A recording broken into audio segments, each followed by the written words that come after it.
Good morning, it's Dawn Zapp with Swan Lake Spiritual here with your weekly card reading for the week ahead, June 8th. How are you doing this week? How's the full moon been treating you? Do you feel the tears? Do you feel the conflict arising? Do you see and notice all of the places where you have opportunities to give more love, compassion, and grace to those in situations or circumstances that you find it difficult to do so?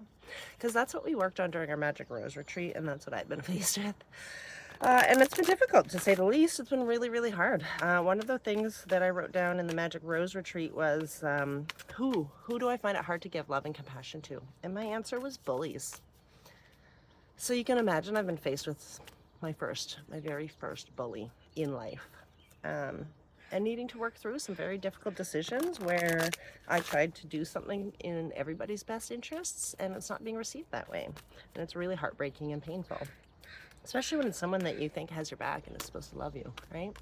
So today we're going to do the Sacred Journey spread from the Wisdom of the Elders. It's Sean Leonard. He's another great Canadian mystic and oracle. And there's going to be 7 cards. We're going to look at your past, present, future. Then we're going to look at a lesson that, sorry, I thought I would remember it, but I can't. The lesson currently moving through your life. And then a challenge that's been conquered recently, what's working right now, and then what's creating resistance. So this is going to give us a good overall snap in time picture of our journey, of our spiritual journey. And again, this reading is for the collective conscious. So take what resonates, leave the rest. As always, let me know in the comments how this resonates for you. So the past energy coming through is water and affirmation. And it's been a while since we've done this reading, but I do recall that the affirmation card came up in our last reading. And water is so powerful. For those of you that know or have heard of the Dr. Mazimoto experiments, water holds memory. Just like in the movie Frozen, it can imprint symbols and messages. We can speak words to water and transform its crystal expression. And water can carry the affirmations. And we had been working on manifesting and using the affirmations and the power of the water, not just outside of our body, but within us, by speaking kind, gentle words to ourselves. So that was in the past. The present, number 35, Sweat Lodge, rebirth. And of course, you know, we've been going through multiple of these cycles of rebirth. It's not just a one and done. You shed your old life, but it's not just your old life once, and then you're stepping into this new path of the rebirth. So at present, we are rebirthing ourselves. We are rebirthing our new life to be in alignment with our souls and to follow the path that feels good to us. But it's not clear what that is yet. And so it's very difficult when we don't have an idea of what that is. But we know we're being called somewhere. We know we're being pulled in that direction. So we listen and we take a step and we take some action. And then we get closer and closer and closer to the clarity of that new identity or that new home or that new job, that new part of ourselves that we are allowing to emerge. And so we're in this process of rebirth right now. So the first number was 18, then 35. Now we're going into the future energy, and the future energy is Star People, Universal Knowledge, number 38. And what this one is about is recognition of our origins. Many of us originated in star systems and galaxies, not on Earth. We came to incarnate on Earth to learn how to be in the physical form, to learn polarity, to learn duality. And so the star people are our ancestors, but it's about this universal knowledge that exists in the collective, in the conscious, in the ether that we can all tap into. It's recognition that as we open ourselves up to channel the divine beings, that we can tap into that universal knowledge that exists all around us. Every moment in history, every moment in our own lives, in our past lives, in our ancestors' lives, can be found in a place called the Akashic Records. And that's where the universal knowledge is held. It's like a giant library of everything that has ever happened on Earth and in our souls. So the lesson currently moving through our life right now, breath and mindfulness, number 19, air. This is so important. It's actually, it's really funny that this would come up.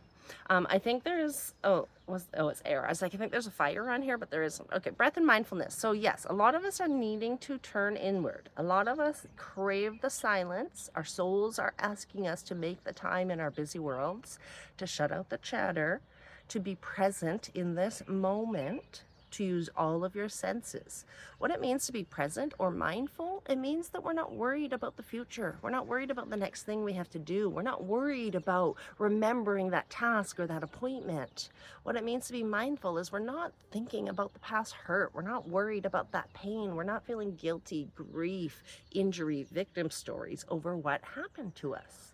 Sure, we might have made the wrong decision in our fragile emotional state of mind, but it was our decision to make. So blaming another for making a poor decision is like continuing to take the poison that's going to continue to make you feel hatred and anger.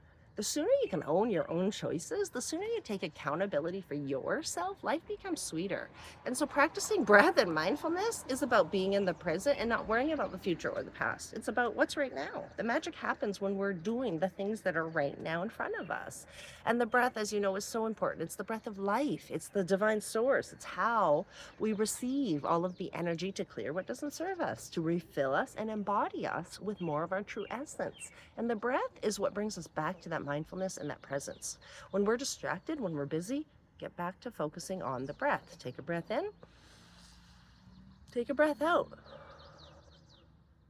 And you can do that in so many different ways. There's box breathing, fire breathing, volcano breathing. There's just so many. Okay, the challenges that have been conquered recently: dedication, ceremony, sacred fire, this one. So dedication to yourself, dedication to your higher power, dedication to your relationship with yourself and your higher power, dedication to your relationship with yoga, meditation, mindfulness, exercise, nature bathing, forest walking, whatever it is you've made dedication part of what is ready. Wait, this is the challenge? The challenges that have been conquered recently, part of what you have recently accomplished. So thank you. Good job for dedicating your time, effort, and energy to yourself, to your growth, because that development, that growth, that choice inevitably creates peace on our world, because it creates inner peace within you, it creates harmony within you, and it creates acceptance, love, and compassion. And we're on to what is working for you right now. Spirit talker, communication. So are you talking to your ancestors in the spirit world? Are you hearing from them? Are you seeing signs?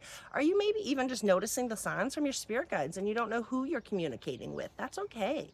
When we have a dialogue with the spirit world, when we're in communication, whether that's in our mind or out loud or with the animals, whatever you acknowledge, the spirits are listening. And when they're our loved ones, then it's even more special. But we have so many more guardians and angels and spirit guides and people around us helping us on this journey that we don't even know. And this is actually what's working for us, is that dialogue, that relationship, that communication, noticing the signs, notice what you notice, and pay attention. And then use those signs to guide you. Listen, is this the path I'm being called on? Is this the door that's opening for me? Is this like a miracle landing in my lap? Wow.